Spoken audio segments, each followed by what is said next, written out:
How to use PageFly with Shopify. Hi guys, welcome. In this video I'm going to show you how you can do it easily.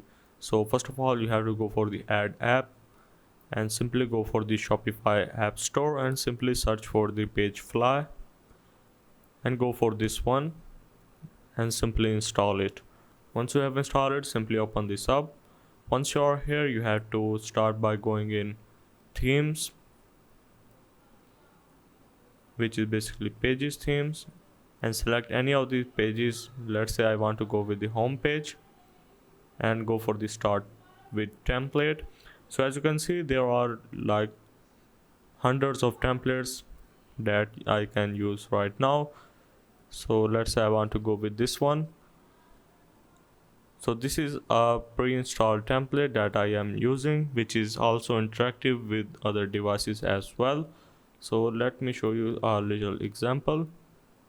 So let's say I want to edit this shop now button, and in the click action, let's say I want to go with the scroll to section. Simply click on that and select any of these section that you want to go on. And now let's go for a preview.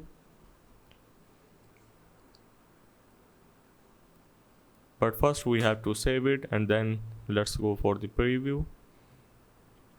Enter your page title. Now if I go for the preview, it will take few seconds to load the website. So right now here, as you can see, if I click on the shop now, it will automatically take me to that particular section that I have selected earlier. So as you can see, this is an interactive website. So that's the basics of PageFly. So this is how to use PageFly with Shopify.